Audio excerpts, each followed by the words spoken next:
Ducky ने इतने बड़े लोगों को एक्सपोज किया और बाकायदा एक एक लफ्ज़ हूबहू बताया। बेशक 50 मिनट में बताया हुआ तो बहुत कुछ होगा। किसकी इजाज़त पे बताया, किस तरह से गो हेड दिया?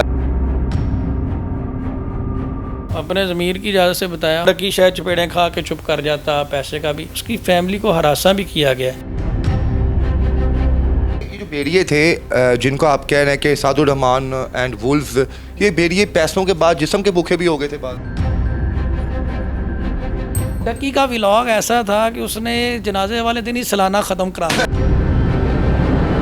वहाँ पे देखें किसी औरत को बैठा के गालियाँ देना, जलील करना, ये क्या होता है। अरूब ने उसको कहा है कि आपकी जो भी रिक्वायरमेंट है आप इनको दे दें, जो भी ये कहते हैं। तो मैं उसके साथ खड़ा हुआ था। वो मेरे साथ बात करने से भी इनसिक्योर फील कर रहा था कि यार अगर कोई वकील को मैं बताऊँगा, कोर्ट में एप्लीकेशन दे देगा, जाके फिर मुझे मारेंगे, इसका मेडिकल करवाएं। आप कहते हैं कि जनाब वो बच्चा कौन था जिसको सुनाया? सर वो बच्चे को उन्होंने सुनाया, उसके सामने जलील किया। बाद में वो बच्चे डक्की के साथ आकर नेशनल साइबर क्राइम में सेल्फियाँ लेते रहे।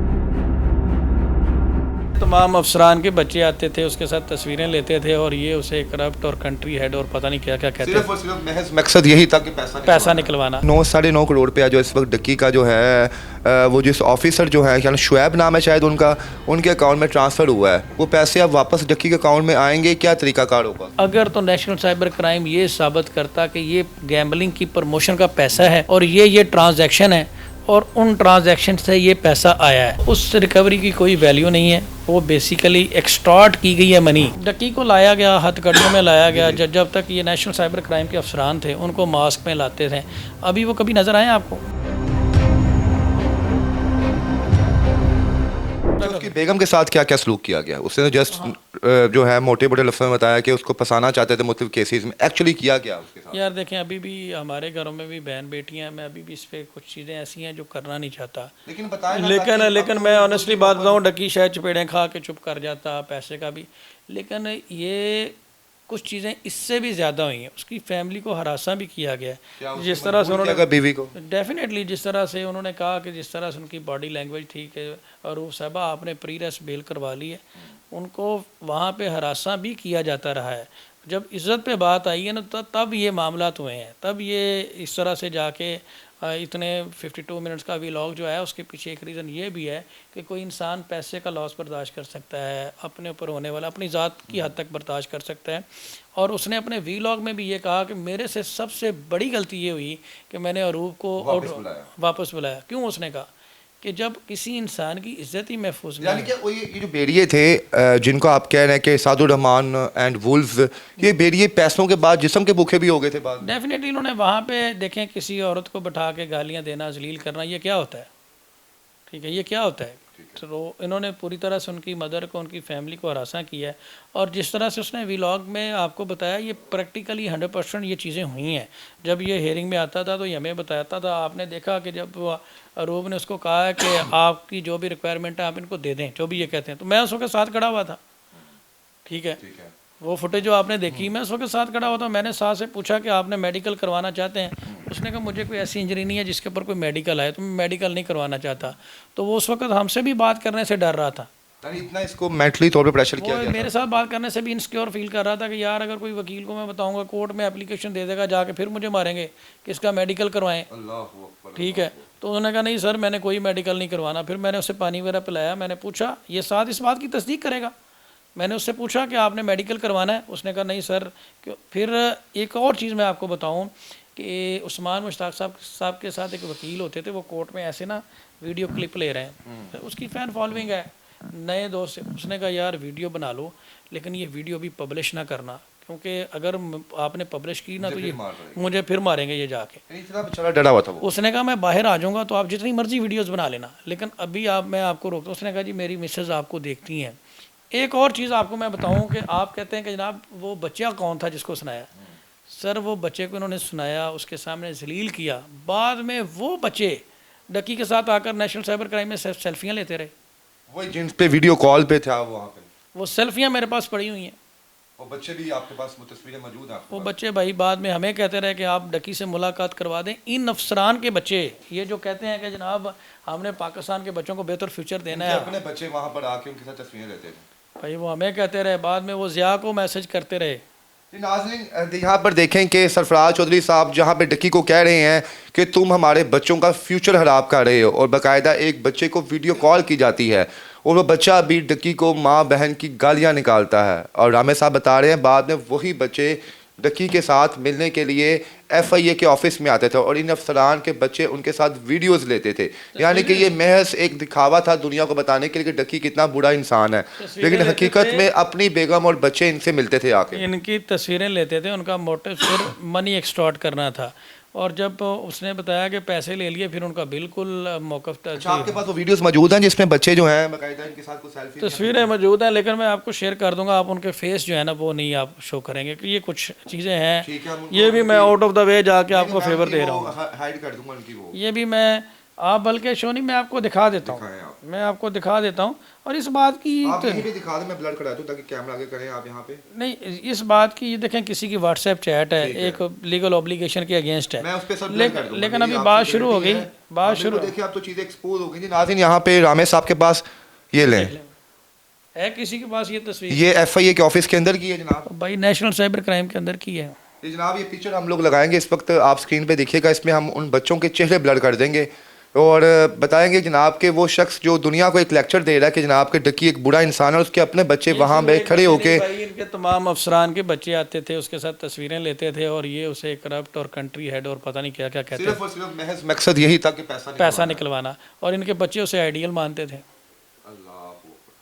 सर आखिर में क्या कहेंगे, जब डक्की साहब से अब आपकी मुलाकात हुई है, आप कितने सेटिस्फाई हैं? वो मैं सिर्फ ये कहूँगा कि डक्की की हद तक तो बिग मैन आ गया, जिस पे बिग ब्रदर का मैं बहुत ज़्यादा मशहूर हूँ, और मैंने पहले भी कहा कि वी आर लकी कि हमें ऐसे फील्ड मार्शल मिले हैं, आसम मनीर साहब जैसे और लेफ्टिनेंट जनरल साहब जैसे, कि उन्होंने अपने इदारे की ट्रांसपेरेंसी और मेरिट को इंश्योर किया। अच्छा बस सर ये बता दें रामे साहब, लेकिन मैं एक बात कहूँगा, डक्की के केस में तो बिग ब्रदर आ गया। जो लोग इस तरह के मामला से सफ़र कर रहे हैं उनके पास वकील करने के पैसे नहीं है, ठीक है, और वो जेलों में सिर्फ इस वजह से पड़े हैं कि उनके पास कोई जामन, यानी उनके लिए भी बिग ब्रदर्स आने चाहिए, छोटे छोटे बिग ब्रदर, उनके लिए स्मॉल ब्रदर आने चाहिए। और ये एक हमारे जुडिशल सिस्टम के ऊपर बहुत बड़ा सवालिया निशान है।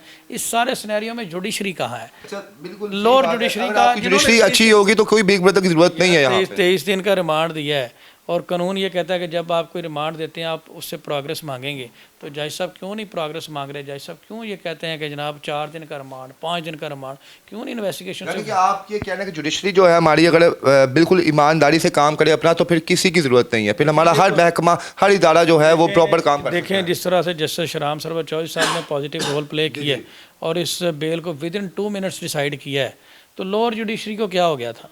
23 दिन का रिमांड, और अभी तक भी ये ट्रायल चल रहा है। अभी मैंने 249A की एप्लीकेशन दी थी डक्की के मैनेजर के ब्याह पे, उसको अदालत ने इस ग्राउंड पे खारिज कर दिया कि जनाब अभी चार्ज फ्रेम नहीं हुआ, merits of the case discuss नहीं किए।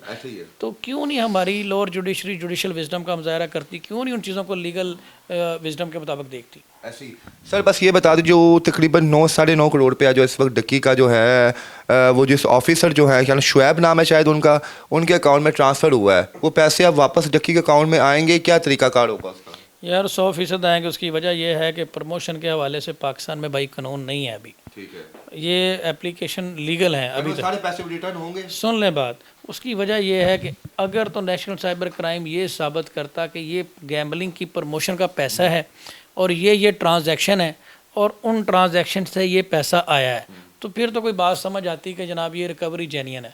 ये तो रिकवरी वो अपने पैसे उन्होंने अकाउंट में ट्रांसफ़र कर लिए, जब वो शोर मच गया उन्होंने उसकी रिकवरी डाल दी, और हम भी सरप्राइज़ हुए अदालतों में कि यार $3,26,000 की रिकवरी डाल गई है, कल तक तो कुछ भी नहीं था, आज एकदम से ये कहाँ से जिन निकल आया।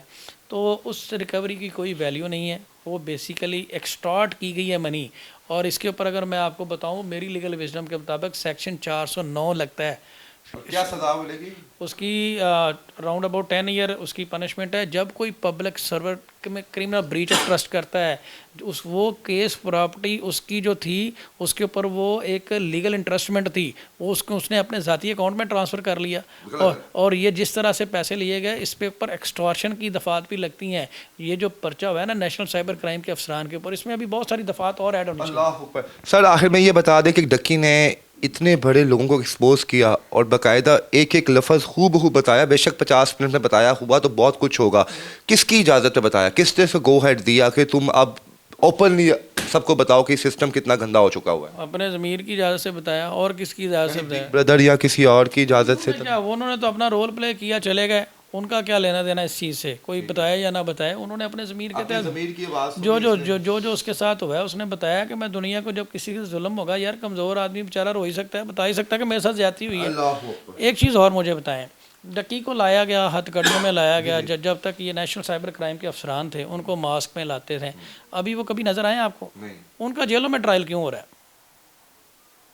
क्यों? ताकि वो इदारे की साख बचाना चाहते हैं कि ये लोगों का इत्मीनान खत्म ना हो इदारे जाए। की साख कोई बच गई है? जिस इदारे के 15 अफरान में से 10 करप्ट निकले हैं उसकी कोई साख बच गई है? पिंडी से भी वो पकड़े गए, मुल्तान से भी वो पकड़े गए, कॉल सेंटरों से मलतरियाँ लेते हुए, इदारे की साख इन्होंने कोई रहने दी है? क्यों क्या चाहते हैं? इन्हें भी इसी तरह मीडिया ट्रायल का सामना करना पड़े, ये भी बगैर विदाउट मास्क के आए यहाँ पे, लोग इनसे सवाल पूछे? आना चाहिए, इनको फेस करना चाहिए। क्यों इनका जेलों में ट्रायल हो अगर रहा है? आप क्या समझते हैं, अगर ये आते हैं सरफराज चौधरी साहब अगर आते हैं तो कैसा सलूक होगा इनके साथ? कानून के मुताबिक होना चाहिए। अभी मेरी नज़र में ट्रांसपेरेंट इन्वेस्टिगेशन नहीं हुई।